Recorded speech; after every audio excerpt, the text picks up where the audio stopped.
Bonjour et bienvenue sur le podcast Loin de chez soi. Je suis Frédéric Florent et je suis ravi de vous accueillir sur ce podcast consacré aux personnes qui ont décidé de vivre des aventures loin de chez eux. Vous allez découvrir un nouvel épisode des aventures de Jimmy, qui est parti vivre à Montréal et nous partage sa nouvelle vie d'expatrié. Si vous n'avez pas écouté les épisodes précédents, je vous invite à le faire pour mieux comprendre son parcours. Je vous laisse avec Jimmy. Bonne écoute. C'est bon. Oui, pas de stress, il peut couper s'il veut. Je t'ai dit. Pourquoi tu dis pas de stress ? Parce que ça peut être c'est stressant les premiers épisodes. C'est vrai ? Mais toi, t'es plus stressé, rassure-moi. Bah non, moi non, ça va, mais j'ai encore en tête Camille non plus. Camille, elle est comme chez elle. Je suis plus stressée, ça va. Bon alors, pourquoi on parle de stress ? Il faut qu'on le dise. C'est qu'on a une invitée sur l'épisode, donc on n'est pas un ni deux, mais j'ai 3 invités sur l'épisode. Et en fait, j'ai pas envie de présenter l'invitée, j'ai envie qu'elle se présente elle-même.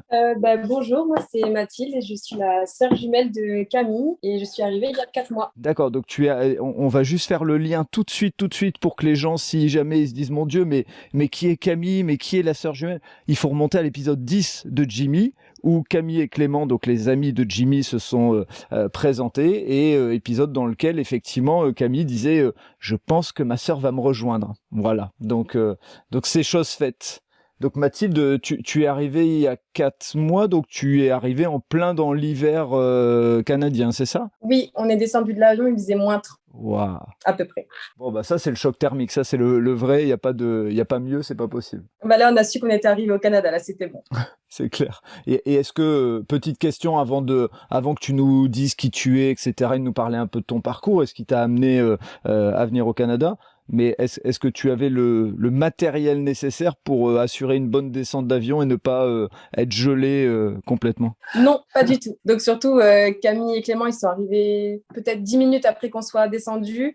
On avait les chats avec nous et c'est vrai qu'au début, on se dit, bon, il fait frais, c'est sûr. Et puis, au fait, quand on reste plus longtemps dehors, on se rend compte que nos doigts, ils commencent à brûler, nos joues. Et on avait les chats, donc on s'est dit, il faut vite qu'on rentre parce qu'on avait un petit peu peur pour eux parce que eux, pareil, n'avaient pas du tout de matériel pour supporter le froid. Ouais, donc une arrivée bien directe, il y a pas mieux, c'est pas possible, effectivement. Non, c'est ça.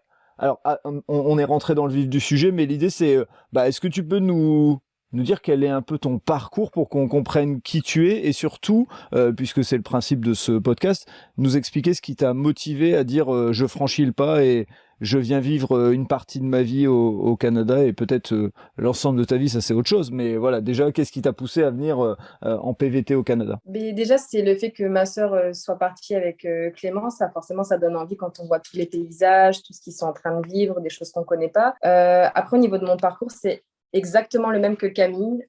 Niveau études, pareil. Et je suis là pour être enseignante. Je suis enseignante comme Camille, exactement pareil. C'est pas des jumelles pour rien. Voilà. Donc, ce qui nous a poussé, c'est forcément ma sœur. Et on a eu la chance d'avoir notre PVT tous les deux avec mon conjoint. D'accord. Et donc, ça veut dire que quand tu as postulé, c'était pour être professeur. Et si je me trompe pas, dans l'épisode 10, on évoquait le fait que justement, il y avait un besoin de professeurs, hein, c'est ça ? Oui, il y a une pénurie d'enseignants au Canada. Et nous, la chance qu'on a eue, c'est qu'avec le Covid, il y avait plus de places que d'inscrits. Donc, on était pratiquement sûr à 100% d'avoir notre PVT.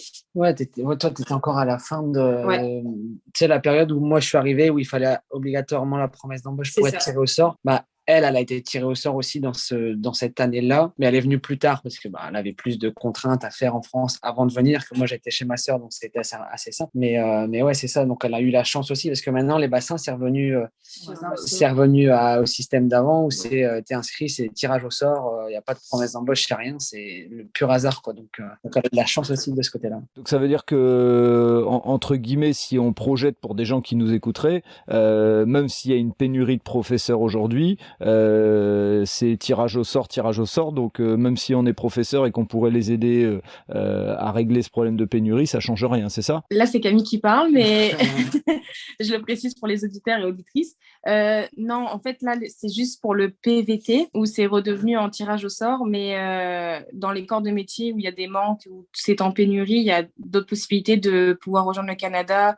Là, il y a les Journées Québec où il y a plusieurs corps de métier qui sont présents pour dire de donner envie à des gens de venir et de préparer les démarches, mais il y a plein d'autres permis qui peuvent permettre de venir ici au Canada, hors que le PVT où c'est un petit peu le jeu de hasard. D'accord, ok, tu as bien fait de le préciser parce qu'effectivement, c'est le genre de choses qui peuvent être un peu techniques et quelqu'un qui s'y connaît pas trop, en fonction de vers qui il se tourne pour se renseigner, il n'aura peut-être pas le même retour. C'est ça. Exactement. Donc Mathilde, c'est quoi le moment de bascule où tu dis vraiment je vais y aller parce que entre avoir envie d'y aller et y aller, il y a un moment, il y a une bascule. Et c'est quoi l'élément qui fait que tu dis allez, j'y vais, je saute le pas? Mais je commençais à arriver à la fin de mes études et je me disais, j'ai pas envie de faire ce métier en France. Il y a tellement d'avantages en étant au Canada, au niveau du salaire, au niveau de... puis juste changer de décor un petit peu, changer d'univers. Et j'ai compris que je commençais vraiment à rentrer dans les démarches quand j'ai passé mon premier entretien en visio avec mon supérieur, en gros. Et c'était en janvier dernier et c'était 6 mois après qu'on a pu partir. Donc, on a eu un petit peu de temps pour se préparer, mais c'est vrai qu'à partir de ce moment-là, on s'est dit, bon, là, c'est lancé. Ok. Et donc, quand tu as la validation, c'est quoi les premières actions que tu mets en place parce qu'on te dit ok tu vas partir donc tu sais que tu vas carrément changer de vie pendant un temps. C'est quoi les premières choses que tu as été amené à faire pour que les gens encore une fois qui écoutent se disent c'est ça que je vais devoir faire en premier ou en tout cas faire un parallèle avec toi? Quand on a eu notre lettre d'introduction, les premières choses à faire c'est on a regardé pour les appartements sur Facebook Marketplace. Bon, après, on avait un avantage sur place, c'est qu'il y avait Camille et Jimmy. C'est un peu comme moi, j'avais Camille et Clément qui étaient là c'est les agents immobiliers de Montréal pour tout le monde. Donc, ils ont visité à peu près 3-4 appartements pour nous. Donc, ça a été assez rapide. Après, on en a trouvé un qui était bien pour 2 avec nos 2 chats qui acceptent les animaux parce que ça aussi, c'est un peu... faut vraiment préciser parce qu'il n'y en a pas beaucoup qui acceptent les animaux, surtout les chiens. Donc, Jimmy a eu de la chance. Mais les chats, c'est plus facile. Donc, ça, c'était la première étape, c'était trouver un logement. Et après, c'est tout ce qui est... Après, ça dépend comment les gens y sont, mais nous, on a vendu nos meubles, on a laissé chez nos parents, faire le tri. Surtout faire le tri de ce qu'on prend parce qu'on n'a que 2 valises, donc ça va vite. Ouais. Et justement, est-ce que tu as vécu des difficultés ou pour toi, c'est quelque chose qui était facile? Parce qu'on sait que, encore une fois, même si ça reste du matériel, c'est un passage entre guillemets. Il y a eu des moments où tu t'es dit j'hésite ou une fois que tu avais lancé la machine, jamais il y a eu de moment où tu as dit mon Dieu, est-ce que j'ai fait le bon choix? Non, il n'y a pas eu de moment où on hésitait, on était on avait hâte de partir. Juste de la difficulté au niveau de l'annonce aux familles, il y avait certaines tensions, mais après on vit notre vie, donc c'est comme ça. Est-ce que c'est un sujet dont tu acceptes de parler et tu veux en parler ou est-ce que c'est un sujet que tu préfères garder en famille, ces tensions? Ça me dérange pas. Non, ça me dérange pas. Est-ce que justement, quand tu parles de tension, est-ce que c'est lié à votre choix? Est-ce que c'est lié à la manière dont vous faites les choses? Enfin, est-ce que tu peux nous en dire un petit peu plus parce que je pense qu'il doit y avoir ce genre de situation, c'est-à-dire que quand je suis jeune, j'ai fini mes études et je veux aller à l'étranger, il y a des parents qui doivent dire vas-y fonce, et puis d'autres qui ont leur propre peur et qui les projettent sur leurs enfants. Je pense que c'est ça, nos familles. Les parents, en tout cas, ils étaient très compréhensifs. Forcément, il y a de la tristesse parce que on sera plus présent aux anniversaires, on sera plus présent dans les événements de famille. Mais à part ça, tout le monde était plus ou moins content pour nous. Ils étaient fiers de nous. Ça, c'était très important aussi pour nous d'avoir du soutien. Après, c'est juste 2-3 membres dans la famille proche aussi qui je pense, projeter leurs peurs, leurs angoisses, leur tristesse d'une manière, je pense, qui n'était pas correcte. Donc, on est parti avec des tensions, mais on vit notre vie et on fait abstraction. C'est pas facile tous les jours, mais ça va de mieux en mieux. On est bien entouré. Ok, ça a pas fait, encore une fois, douter sur le choix. C'est pas ce genre de choses qui vous ont fait dire je doute. Ça a peut-être même renforcé, je sais pas. Exactement ça. Ça nous a encore plus renforcé sur notre choix. Ton conjoint, il fait quoi comme type de métier? Enfin, il faisait quoi comme type de métier ou quel type d'études? Et est-ce que justement, quand il est arrivé au Canada, il a dû faire un changement? Il a dû s'adapter? Comment ça s'est passé? Alors, mon conjoint en France, il travaillait chez Arts et Fenêtres, donc il était poseur de fenêtres. Et là, il travaille avec Clément. C'est son beau-frère, il travaille avec Clément chez Indigo Construction, donc il reste dans la même branche. Et est-ce que je peux me permettre de dire que vous êtes en train de créer une sacrée mafia quand même? Je préfère le dire. Il y a un moment, j'ai l'impression d'être un petit peu un fournisseur d'un truc un peu bizarre. Non, vous avez totalement raison, c'est ce qu'on appelle l'entraide et si ça marche bien, c'est tant mieux.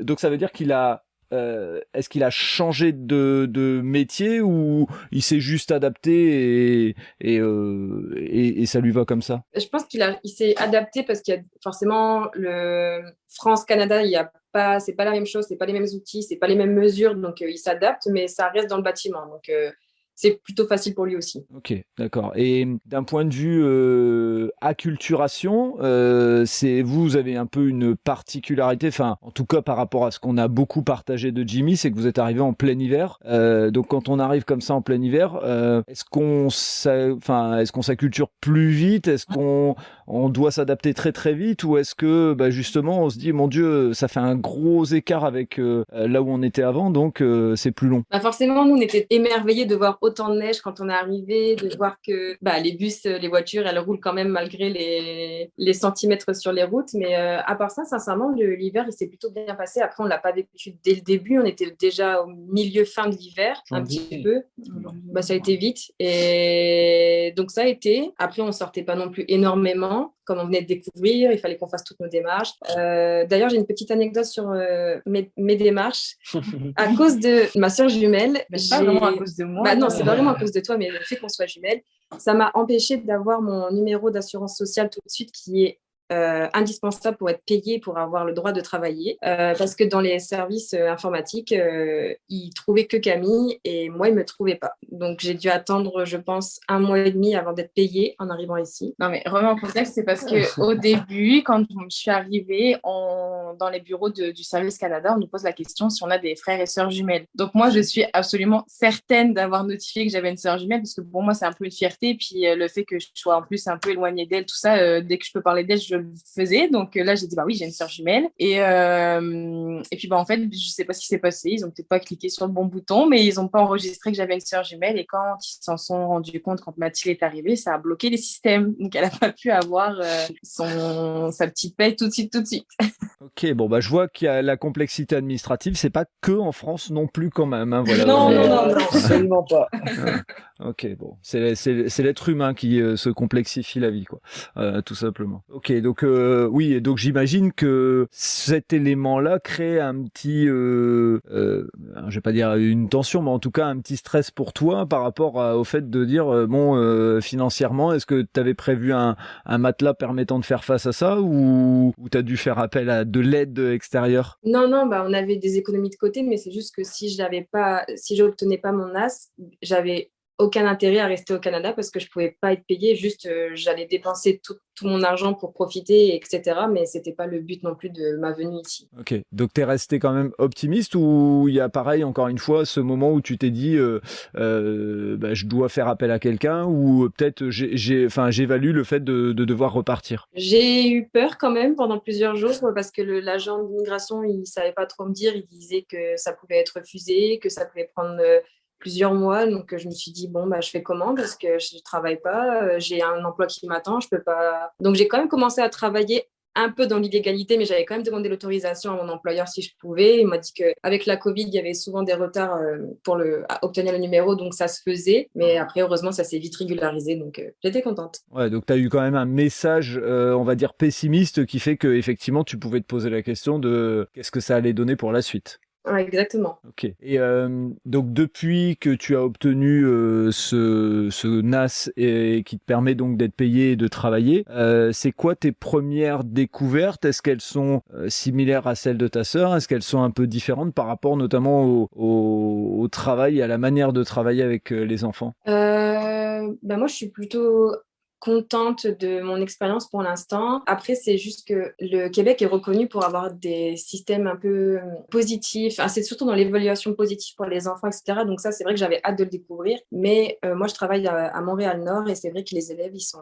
compliqués. Il y a beaucoup de violence, beaucoup de pauvreté. Donc là-dessus, c'est vrai qu'on n'est pas forcément préparé quand on nous dit qu'on va travailler dans le milieu scolaire canadien, que c'est pas partout pareil. D'accord. Ok. Donc là, si on reprend un peu les éléments, c'est que c'est important de le dire parce qu'on en avait parlé avec Camille où c'était plutôt assez positif par rapport à la France. Là, tu redécouvres des choses qui peuvent exister aussi en France. Là, on m'avait prévenu que dans le cadre de mon travail, je serais plus amenée à faire de l'apprentissage comportemental que de l'apprentissage scolaire. Ok. Et donc, tu peux nous donner un exemple de ce que tu es amené à faire au quotidien, enfin, comme type d'apprentissage comportemental? Déjà, les empêcher de se chicaner, de se frapper. Essayer de les empêcher aussi d'utiliser des gros mots parce que c'est tous les jours, plus ou moins violemment. C'est surtout ça, gérer les grosses colères parce qu'ils font vraiment beaucoup de crises de colère inadaptées à la situation. Donc, c'est plutôt ça mes journées. Ok. Et c'est des enfants de quel âge à peu près? C'est des enfants de 8-9 ans et encore, le destin fait bien les choses parce que ma sœur a une classe de 3e année, j'ai une classe de 3e année. Sa classe, c'est le numéro 213 et ma classe, c'est le 213 aussi, alors qu'on n'est pas du tout dans la même école. Tu m'étonnes que les mecs, ils étaient perdus, quoi. Tu vois, t'as des personnes qui se ressemblent, qui ont le même nom et tout. Ils se disent, mais c'est quoi ce bazar? Tout est en commun. Ok, je vois le lien du destin.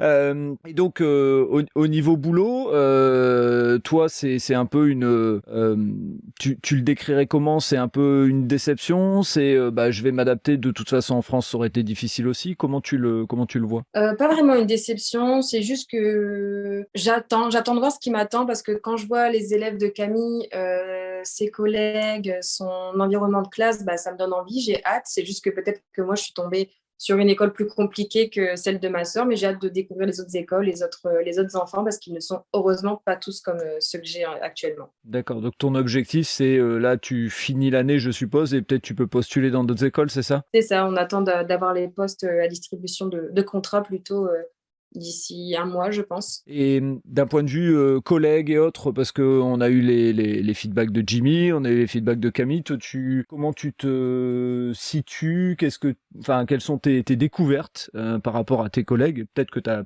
que des collègues français, je sais pas. Non, justement, je suis la seule française parmi mes collègues. Je m'intègre plutôt bien. C'est juste que le Covid fait que on ne peut pas forcément se regrouper dans des salles de profs comme on peut avoir en France parce qu'il n'y en a pas. Donc, un peu difficile de se faire des amis ou de socialiser un petit peu avec les autres. Mais encore une fois, ça va changer l'année prochaine, j'espère, avec d'autres écoles. Puis tu es quand même intégrée avec mes collègues à moi. Hein. Oui, et je suis surtout très, très, très bien intégrée avec les collègues de Camille. Elle m'a bien mise en avant dans son groupe. Donc là, c'est pour ça que j'ai encore plus hâte de voir si je peux être avec elle l'année prochaine. Ok, encore plus un rapprochement. Vous allez créer de la confusion chez les élèves hein, s'il y a autant de liens comme ça qui se font. Et d'un point de vue pour ton conjoint, lui, il a vécu une transition d'un point de vue comportement. C'est une transition positive. C'est pareil qu'en France. Comment ça se passe pour lui? Ça se passe bien. Déjà, il n'est pas tout seul. Il est avec Clément, donc là-dessus, ça le rassure aussi. Puis mon conjoint, il est arrivé avec aucune base en anglais et là, il apprend un petit peu plus en anglais. Il y a certaines expressions qu'il utilise que maintenant, il utilise aussi. Donc, lui, ça se passe vraiment très bien pour l'instant. Top. Et parce j'ai souvent posé la question, que ce soit à Jimmy, Camille et puis les différentes personnes qui ont été invitées sur le podcast. C'est quoi les choses par rapport à la France qui te manquent vraiment? Le fromage. C'est marrant, je viens de réécouter l'épisode qui va bientôt être diffusé le 20 là, le 19 pardon, et justement tu parlais de fromage et je me suis dit en posant ma question il va y avoir le mot fromage qui va sortir, mais voilà, on te laisse Mathilde, on va pas prendre les mots en premier. Moi, ce qui m'a surpris et ce qui me manque un peu, c'est vrai que c'est par rapport à la nourriture, mais je trouve que dans les magasins canadiens, il n'y a pas d'aussi bons yaourts comme on a chez nous. Et c'est tout le temps, c'est que des yaourts aux fruits, que des yaourts 0%, ou alors de la gelée, mais tout ce qui est les crèmes dessert, la laitière, les viennois, il n'y a pas du tout ça ici, donc j'étais déçue. Ouais. Ok, donc ça c'est un peu différent des autres et merci de nous donner ce feedback parce que au moins ça change un peu du classique fromage de notre cliché baguette fromage. En parlant de pain justement, est-ce que le pain, et peut-être la question elle se pose à tous les trois, est-ce que ça vous manque? Vous avez trouvé des boulangeries qui vous vont, ou est-ce que vous êtes adapté, vous mangez plus de pain de la même manière qu'avant? Ça nous manque. Ouais. Moi ça va, j'ai une boulangerie par exemple chez moi où les baguettes sont quand même assez bonnes, mais c'est 3 $ la baguette, donc je t'avoue que c'est équivaut à 2,20 €, 2,30 € la baguette. Laquelle, puisqu'on habite à côté, j'ai pas Planète Pain là-bas. C'est faire vos trucs.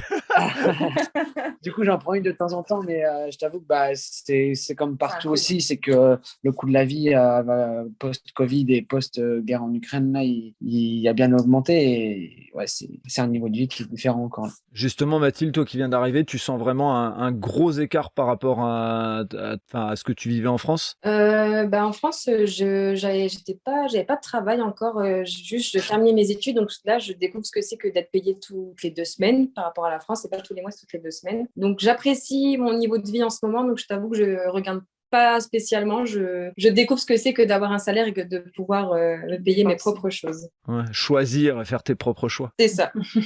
Et donc sur ce qui est la bonne découverte, parce que là on a parlé de ce qui te manquait de la France, mais entre guillemets de la bonne découverte de choses qui se passent. Donc on a parlé effectivement de la neige, mais dans le mode de fonctionnement, est-ce qu'il y a des choses où tu t'es dit ouais, c'est cool ça ce qu'ils font, la manière dont ils font? Moi, ce qui m'a surprise quand je suis arrivée, c'est déjà le respect entre les personnes. Par exemple, quand on attend le bus, c'est vraiment chacun son tour, personne se bouscule. Le métro, c'est pareil. Ça n'a rien à voir avec la France. L'ambiance, là en ce moment, c'est l'ambiance estivale, donc le fait que tout le monde sort, les gens se disent quand ils se trouvent beaux dans la rue, ils sont pas tout le temps en train de se dévisager. Je sais pas, j'aime beaucoup l'ambiance un peu estivale qui ressort en ce moment. Et la bonne découverte aussi, quand je suis arrivée, ma soeur m'a fait goûter, c'est les Mr Puff. C'est un délice, c'est des beignets enrobés, donc c'est pas bon pour le corps, mais c'est bon pour le cœur. D'accord. Et quand tu dis des beignets enrobés, c'est enrobé de quoi fais-nous rêver un peu. De chocolat, de Kinder Bueno, de crème à l'érable. Ouais. Ok, d'accord. Ok, bon merci. Alors moi, il est plutôt l'heure. On approche tout doucement du salé plus que du sucré, mais vous, à mon avis, je sais ce qui va vous donner envie après manger. Et on a parlé de la famille, donc je sais plus, et je suis désolé, mais voilà, avec les différents invités, je sais plus si vous avez des frères et sœurs autres ou si vous êtes que deux, mais dites-nous par rapport à vos parents, le fait d'avoir leurs 2 filles qui soient bien loin de chez eux, comment ils appréhendent la chose, comment ils gèrent, est-ce qu'ils se sont prévus des vacances régulières au Canada pour venir vous voir ou... On touche du bois. Forcément, le départ a été compliqué, il y a eu des pleurs, etc. Mais ils sont très fiers de nous. Et là, ma grand-mère, elle doit arriver bientôt, on touche du bois. Elle doit arriver d'ici 2 semaines peut-être. Et mes parents projettent de venir en automne pour voir les couleurs de l'automne au Canada et éventuellement aussi en hiver pour fêter Noël sous la neige. Ah, cool. Et si je me trompe pas, Camille, tu me diras si je me trompe, mais la grand-mère, c'est celle qui avait mis des trucs dans la valise ou je sais pas quoi, ou envoyé des choses, je sais plus, mais il y avait un lien avec ta grand-mère, si je me trompe pas. Oui, ma mamie, elle avait déposé des petits Kinder, des Kinder surprises. Bon, c'est pas trop le temps des Kinder en ce moment, mais les Kinder surprises, du saucisson, du chorizo pour Clément, etc. Puis c'était ma maman qui avait déposé des petits carrés de lessive qui m'avaient fortement émue. Ok, voilà, c'est ça. Je me souvenais qu'il y avait un truc avec soit la maman, soit la grand-mère, mais il y avait les deux en fait dans l'histoire qui m'avait fait... Voilà. Ok, super. Je ne savais pas. Alors pour les auditeurs, on va être très cash comme on l'est tout le temps, mais Jimmy m'a fait la surprise de savoir qu'il y avait une invitée. Je savais pas du tout, donc j'ai pas pris le temps de réécouter l'épisode 10 dans lequel Camille tu ramènes des trucs. Donc comme quoi, des petites histoires avec les petites émotions, ça reste. Ça reste. Ouais. Bravo Fred. Merci. Et donc, qu'est-ce que ça change dans votre relation de ce fait-là entre sœurs, parce que vous étiez dans une relation à distance où, forcément, même si on dit qu'aujourd'hui il y a la nouvelle technologie, tout ça qui permet d'eux, ça reste quand même pas la même chose. Là, vous vous retrouvez. Qu'est-ce que ça a changé? Qu'est-ce que vous avez redécouvert l'une de l'autre, ou est-ce que c'était tellement, vous êtes tellement fusionnés en tant que jumelles? Je sais pas vraiment comment vous posez la question, mais en tout cas, est-ce que vous pouvez nous expliquer un petit peu ce lien? Est-ce que ça l'a renforcé, pas? Là, c'est Camille qui parle. Pour de vrai, avec les nouvelles technologies, j'ai pas eu l'impression que ça faisait 1 an et demi qu'on s'était pas vu, parce qu'on s'appelle vraiment. Enfin, moi, je l'appelais à 6h le matin quand j'allais au travail, et on s'appelait littéralement tous les jours. On le fait encore d'ailleurs. On est quand on va à l'école ensemble, pas ensemble, mais chacune de notre côté, on s'appelle à 6h. Là, ce que je redécouvre de Mathilde, c'est les petites chicanes que j'avais plus avant, parce que du coup on se voit beaucoup plus régulièrement. Les fins de semaine, on est généralement tout le temps à 4, à 5 avec Jimmy. Je lui présente mes amis, mes collègues, etc. Donc là, on se retrouve comme avant, quoi, comme en France. Alors, quand tu dis les chicanes, il faut peut-être traduire pour... Les moi, petites disputes, c'est ça, les petites disputes de sœurs, les affaires qu'on prend, les choses qu'on fait pareil, qui peuvent agacer un petit peu, mais ça reste gentil, quoi. C'est la vraie vie, en fait, ça. C'est bien. C'est la vraie vie, exactement. Et d'un point de vue, pour vous tous, enfin pour ce groupe qui se développe de plus en plus, qu'est-ce que ça change aussi? Moi, je trouve que ça apporte que du plus parce qu'on commence à être une bonne petite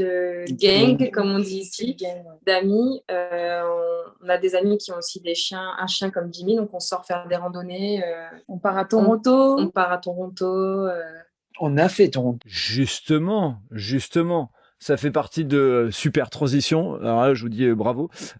On avait prévu dans cet épisode de parler de Toronto. Et puis l'idée, c'est de faire en sorte de rester dans le timing qu'on s'était fixé. Donc, est-ce que vous pouvez nous parler de cette virée que vous avez fait à Toronto? Vas-y, Jimmy. Je vais prendre un peu la parole sur cette épisode. Non, on a fait une petite excursion à Toronto qui était que j'appréhendais fortement parce que c'était une ville dont j'avais entendu parler qui était très dog friendly, donc tu sais, qui acceptait beaucoup les chiens dans pas mal d'endroits, tout ça. Et donc j'ai voulu prendre Naya avec moi parce que je voulais découvrir ça. Et au final, c'est exactement vrai. C'est hyper dog friendly. J'ai pu prendre le ferry avec Naya pour aller sur une île en face du centre-ville de Toronto. J'ai pris le tramway avec elle. On a mangé au restaurant avec elle. Enfin, c'était vraiment des trucs que j'aurais jamais cru que j'aurais pu faire avec Naya. Tu sais, souvent, c'est ces choses-là où Naya, tu la laisses à la maison parce que tu peux pas la prendre dans des lieux comme ça, ou tu la laisses à Camille et Clément parce que tu pars un week-end à New York. Oui, par exemple. Et New York, tu sais que c'est pas une ville pour elle non plus. Et donc là, non, j'étais vraiment surpris parce que c'était vraiment agréable. On a été voir les chutes du Niagara aussi. Et resitue peut-être pour les gens qui nous écoutent et qui maîtrisent pas trop les distances, Toronto par rapport à là où vous êtes actuellement, c'est combien d'heures de route? On va dire 6 heures. En voiture. Le GPS va te dire 5h30, mais tu fais forcément des pauses et puis des changements de conducteur, tout ça. Donc, tu vas mettre 6 heures pour y aller. Ok, donc la location de voiture, comme vous faites habituellement, c'est ça? On en a loué une, parce que notre petite Titine, elle n'allait pas faire ils le poids. Ils ne voyaient pas Camille et Clément prendre la petite Toyota Yaris pour faire autant de route. Mais la voiture de Julien et Joséphine, elle tient complètement. Donc, nous, on avait pris la voiture de Julien et Jo avec Naya et puis les deux jumelles et Clément et Jessie avaient loué une voiture pour venir. Et non, donc c'est 6 heures de route. Donc c'est quand même relativement long quand même. Donc on a fait la route sur le vendredi après-midi, après le boulot. Une fois que tout le monde a fini le boulot, on est tous partis. On est arrivé le vendredi soir. Et le samedi matin, on est parti directement au chute du Niagara, qui n'est pas à Toronto, qui est encore à quasiment 2 heures de route de Toronto. Ah ouais, quand même. Ok. Ouais, c'est vraiment... En fait, tu as le lac Ontario et tu as d'un côté Toronto et tu as en face les chutes du Niagara. Donc, il faut contourner le lac en voiture, ce qui te prend 2 heures pour aller voir les chutes du Niagara. Et j'étais pas déçu non plus parce que c'est vrai que j'avais aussi des petites appréhensions là-dessus parce qu'on entend des choses dessus, c'est incroyable, tout ça. Mais sur les photos, c'est vrai que des fois, tu te dis, ça n'a pas l'air si fou que ça. C'est vrai que sur les photos, ça paraît petit. Ouais. Et une fois que tu es devant, c'est vrai que tu te dis, ah ouais, elles sont pas petites. Il y a du débit. Il y a beaucoup de débit d'eau là, c'est assez impressionnant quand tu es vraiment au bord de la chute là, où tu vois l'eau tomber, tu te dis j'aimerais pas tomber dedans là, c'est sûr. Ok, donc si tu es à Toronto, vous nous confirmez que ça vaut le détour et il faut y aller quoi, faut pas se dire il faut y aller. Si on est à Toronto, c'est sûr, c'est 1h50, 2 heures de route, mais ouais, après ça dépend combien de temps on passe à Toronto, parce que c'est vrai que nous, au final, comme on compte pas le vendredi, on a passé 2 jours, enfin 1 jour et demi, parce que c'est pareil, le dimanche, faut pas revenir trop tard, parce que le lundi, on enchaîne tous au travail, donc on est reparti vers 15 heures de Toronto, donc je pense qu'on aurait été bien qu'on soit parti 3-4 jours, là, ça aurait été, parce que Toronto, au final, on n'a pas passé beaucoup de temps non plus, on a passé du temps le samedi après-midi après les chutes du Niagara qui se font relativement vite quand même. Ça te prend pas une journée, à part si tu veux faire tous les trucs touristiques du Niagara Village, tout ça. Enfin, parce que c'est un peu un Disneyland à côté. C'est mi-Disneyland et mi-Las Vegas. Tu vois le côté américain qui est pas loin, quoi. Il y a un casino, enfin, c'est très touristique et oui, tu peux passer une journée facilement, mais nous, c'était pas dans le but d'aller faire les trucs touristiques. Nous, on voulait les voir, se balader à côté, et puis après repartir sur Toronto. Donc c'est ce qu'on a fait. Et puis à Toronto, on était sur une île en face qui est vraiment très cool décalage. Ouais, t'as l'impression avec des petites plages et tout, alors que t'as une vue sur le centre-ville qui fait très ville américaine. Hein. Ça aussi, c'est le côté de Toronto, c'est que entre Montréal et New York, Toronto se rapproche plus de New York que de Montréal. Tu vois, c'est pas du tout, c'est vraiment, on ressent vraiment le style américain, quoi. Pas comme ici à Montréal et en général au Québec.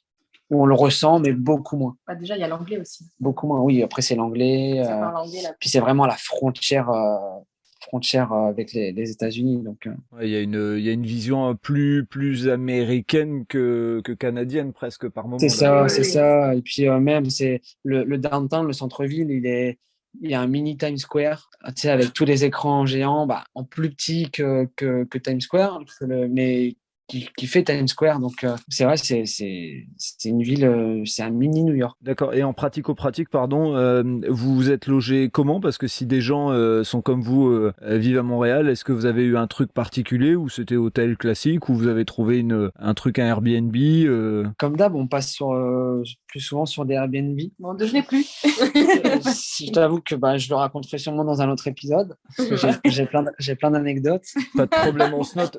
Tu sais quoi? Regarde, j'ai mon stylo à côté de moi, je me note un épisode Airbnb. Ça vaut le détour, c'est Fred. Ça, que ça soit New York, Toronto, mais ça fait des souvenirs. Ouais. Eh ben écoute, on garde ça fait du teasing de malade. Oui, plus souvent on passe Airbnb pour se loger, c'est quand même qui reste le plus avantageux. Puis c'est vraiment dans la maison de l'habitant, tandis que l'hôtel c'est quand même assez impersonnel. Puis c'est assez cher aussi les hôtels et vu le nombre que vous êtes, ça multiplie effectivement les frais. C'est ça. Du coup, voilà, c'était un bon petit week-end bien sympathique. Après, pas reposant, c'est sûr, parce que on fait que marcher, que c'est sûr. Là, on part pas pour des week-ends comme ça en restant au chalet à profiter du feu de cheminée, quoi. C'est vraiment pour découvrir. On est dans la même logique et on en parlera puisque tu nous parleras de New York dans un prochain épisode. Teasing de ouf encore une fois, t'as 2 déjà. L'idée c'est que pour l'avoir fait, j'ai eu cette chance. New York, effectivement, c'est pas des vacances, c'est un endroit où on marche beaucoup, on visite. Le but, c'est de dire on rentabilise notre présence, quoi. Et là, je suppose que c'était pareil pour vous. Okay. Ça arrive que des fois, on se fasse des chalets où c'est vraiment des chalets de chill et que voilà, on sait que on profite du chalet, quoi. C'est pas forcément le week-end qui va servir à découvrir ou quoi, mais là, oui, quand tu visites des grandes villes comme ça. Qui sont symboliques du pays où t'es quand même. Toronto, c'est assez reconnu, comme New York aux États-Unis, tout ça. Donc oui, c'est des villes où tu veux en faire le maximum. Merci de nous avoir partagé ce petit road trip à Toronto. Moi, je vais essayer de tenir mes engagements personnels pour pas faire trop long. Mais avant de terminer, je voudrais repasser la parole à Mathilde et savoir si tu avais envie de rajouter quelque chose, si tu avais envie de dire tiens. Surtout, s'il y a des auditeurs qui écoutent, il faut pas qu'ils fassent ci ou qu'ils fassent ça en venant, ou tu as envie de passer un message. Enfin voilà, c'est ton moment. Vas-y, le micro est ouvert, c'est pour toi. Il y a des milliards d'auditeurs, hein, je préfère te le dire. Non, je plaisante, bien sûr. Moi, je leur dirais de venir parce que c'est franchement pour l'instant une expérience inoubliable. Je suis toujours émerveillée dès que je sors de Montréal, ou même dès que je sors de mon appartement, parce que c'est des paysages, des bâtiments qu'on voit jamais, enfin que j'avais encore jamais vu. Si je peux donner un conseil, éviter surtout pour les nordistes, de parler de gosses ou des choses comme ça parce que ça n'a pas du tout la même signification ici.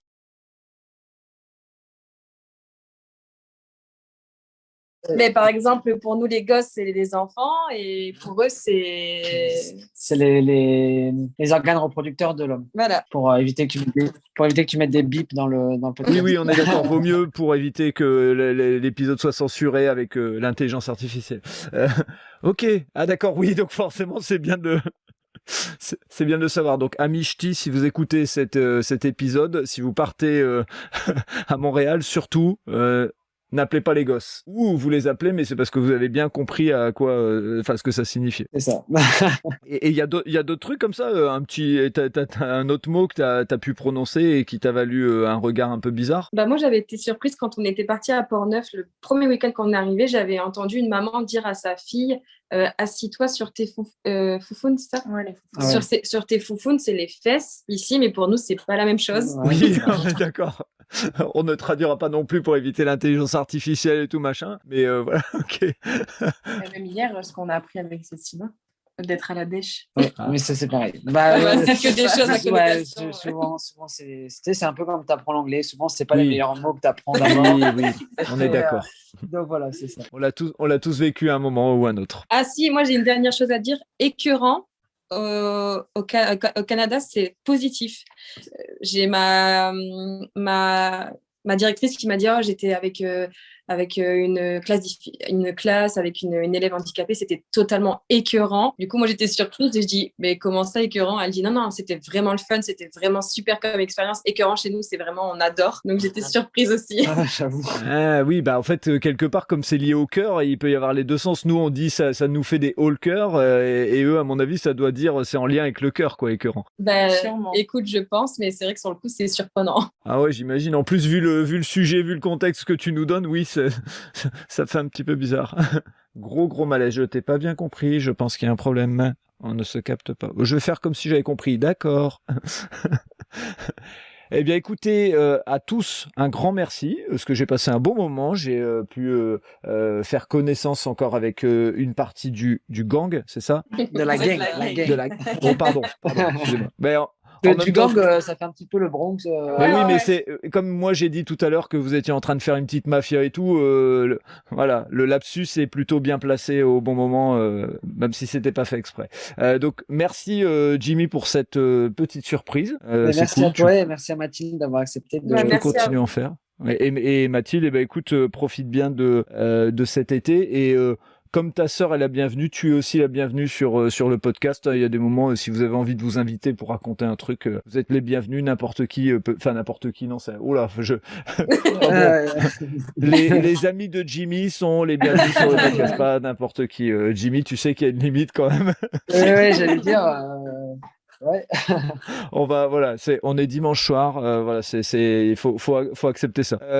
Jimmy, on se dit à très bientôt pour un prochain épisode, vu que là on a fait des teasings sur Airbnb, sur New York. Forcément, on sait que dans quelques semaines, il y a on le se boulot retrouve. aussi. Et le boulot. Donc, écoute, il y a plusieurs week-ends où on va s'enregistrer des épisodes. C'est cool, on pourra continuer à tenir jusqu'à l'été. Et puis après, on se fera une petite pause de rediffusion de l'été et on redémarrera en septembre avec quelques inédits. Tant qu'il y a des choses à raconter, moi, je suis preneur. Mais merci beaucoup, Fred. Et Mathilde et Camille, à très bientôt. À très bientôt. Et à bientôt, Fred. Voilà, c'est terminé pour cet épisode. Si vous avez aimé ce moment de partage, n'hésitez pas à laisser un commentaire sur votre plateforme d'écoute et surtout, abonnez-vous au podcast Loin de chez soi. Je vous dis à très bientôt pour un prochain épisode.